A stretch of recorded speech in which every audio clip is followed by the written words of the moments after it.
Assalamualaikum warahmatullahi wabarakatuh.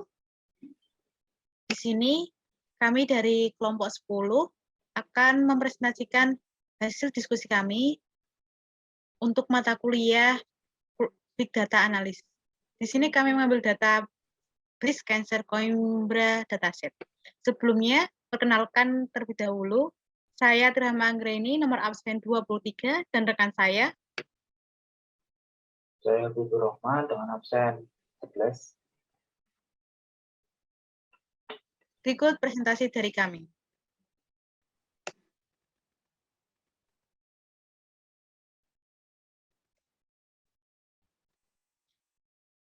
Dataset yang kami ambil tentang breast cancer atau kanker payudara. Kanker payudara sendiri adalah kanker yang berkembang dari jaringan payudara. Tanda-tanda kanker payudara mungkin termasuk benjolan di payudara, perubahan bentuk payudara, lesung pipit pada kulit, cairan yang keluar dari puting yang baru terbalik atau bercak merah atau bersisik pada kulit. Pada mereka dengan penyebaran penyakit yang jauh, mungkin ada nyeri tulang, pembengkakan kelenjar getah bening, sesak nafas, atau kulit kuning. Untuk informasi data saya sendiri, kami mengambil dari www.kaggle.com. Dataset ini terdiri dari 10 prediktor, semuanya kuantitatif atau semuanya berupa angka. Dan variabel dependent biner menunjukkan ada tidaknya kanker payudara. Model prediksi berdasarkan predikator tersebut akurat berpotensi dapat digunakan sebagai biomarker kanker payudara. Atribut dataset sendiri ada X, BMI, glukos, insulin, HOMA, leptin, adiponektin, resistin, MCP. Kemudian dalam labelnya itu ada 1 sebagai healthy control dan 2 sebagai pasien. Ini dia website dataset yang kami ambil. Breast Cancer Coimbra Dataset.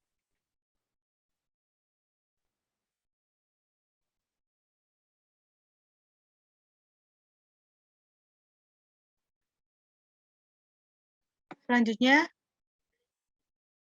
kita akan menampilkan tentang codingannya. Pertama itu kita akan menampilkan EDA. Hal yang pertama kita lakukan adalah kita mengimpor dataset terlebih dahulu. Dengan klik ini dan klik datasetnya. Kebetulan ini sudah kami import dan ini hasilnya breast cancer. Selanjutnya, untuk import library-library yang dibutuhkan.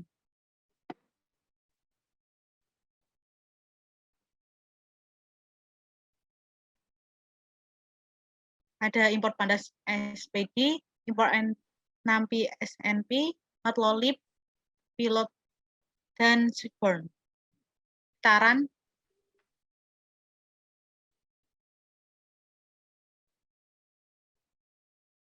Kemudian kita load dataset yang akan digunakan. Di sini kita akan mengeprint berapa banyak baris dan kolom dalam datasetnya. Dalam keterangan, di sini ada 116 baris dan 10 kolom. Kemudian kita print data head atau kelima data teratas. Selanjutnya ada data tail atau 5 data terbawah.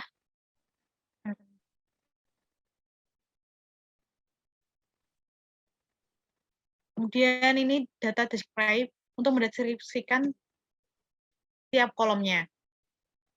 Di sini ada count, min, STD, min, 25%, 50%, 50%, 75%, dan maksimal.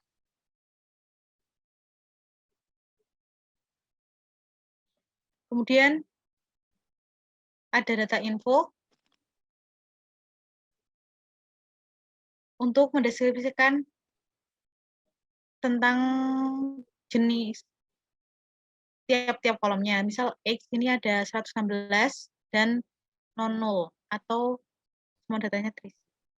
Dan tipe datanya adalah integer dan seterusnya. Kemudian ada data is null Ini untuk menampilkan data yang bernilai 0.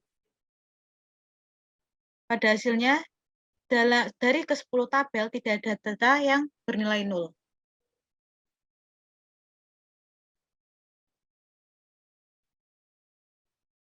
Kemudian kita menampilkan data dalam bentuk bar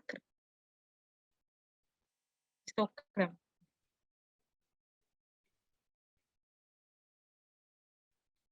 Kita lanjut ke data processing. Pertama kali kita mengkorelasi datanya.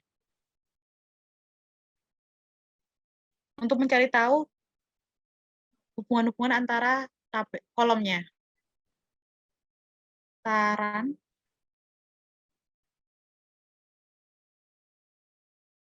Di sini terlihat korelasi antar kolom.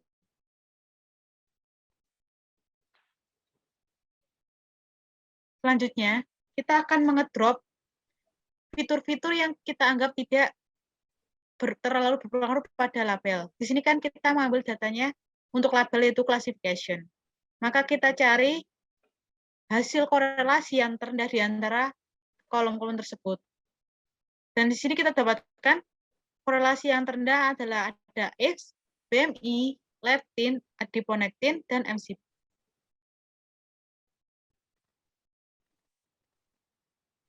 Kemudian kita drop ke 5 kolom tersebut.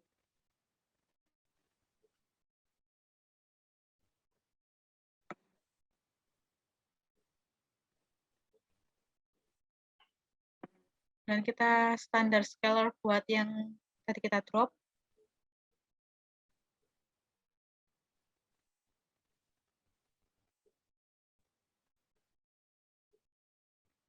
Dan kita tampilkan data yang masih ada atau tidak kita drop.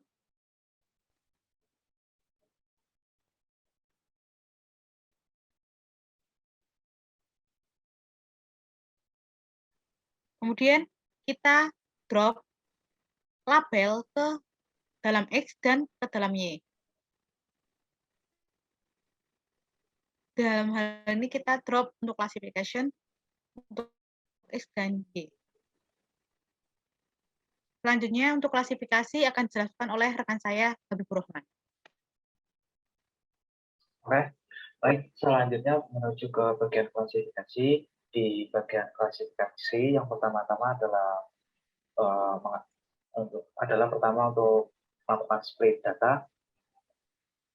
Kemudian beralih ke selanjutnya adalah untuk mencetak X trend-nya, nilai training-nya pada variabel X. Kemudian untuk klasifikasi yang pertama dengan menggunakan logistic regression. Di sini dengan menggunakan logistic regression mendapatkan nilai akurasi 0,708 sekian. Kemudian selanjutnya ke klasifikasi berikutnya menggunakan decision tree.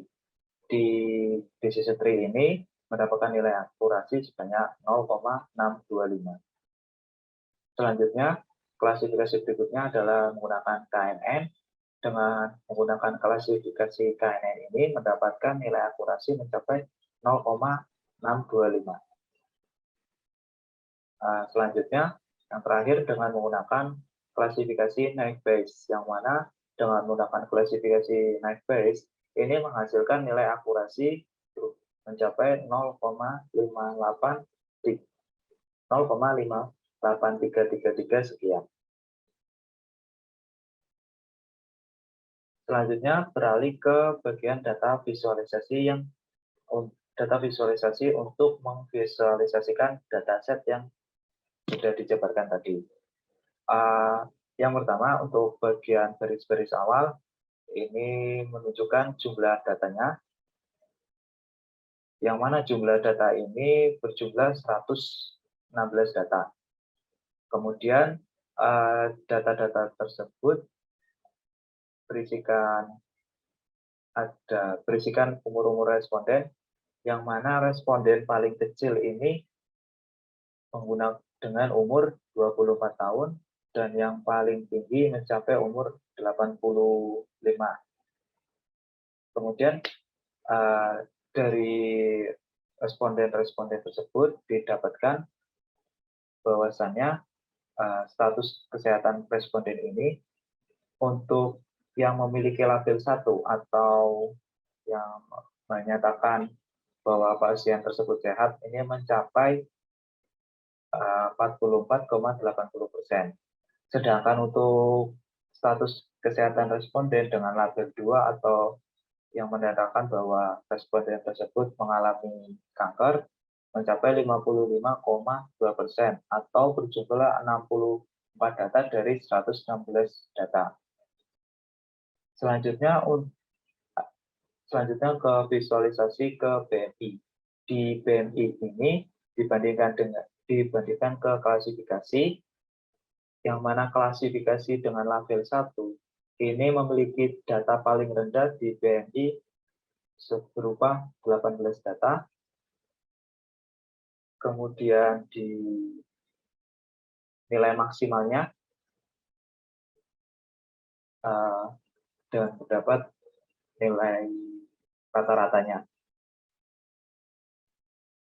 Kemudian di BMI klasifikasi yang menyatakan pasien terkena kanker, yang nilai minimalnya ini mendapatkan nilai paling rendah 18,37 di dataset. Kemudian di maksimalnya di data mencapai 37,11%. Sedangkan untuk rata-rata yang mengalami kanker dengan BMI mencapai 26,98. Kemudian dengan visualisasi histogram dengan menggunakan data human.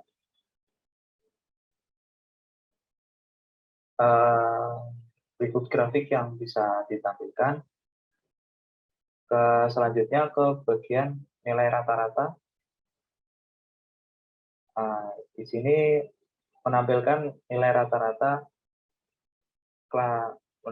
rata-rata untuk setiap kandungan berupa kandungan glukosa, insulin, leptin, adiponectin, resistin maupun NCPI 1.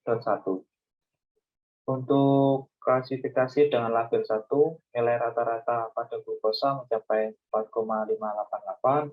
Kemudian untuk klasifikasi label 2, dengan kandungan glukosa ini mencapai nilai rata-rata 67,56. Dan untuk nilai rata-rata pada kolom lain sudah tervisualisasi di tabel. Sekian presentasi dari kelompok kami. Kurang lebihnya mohon maaf. Assalamualaikum warahmatullahi wabarakatuh.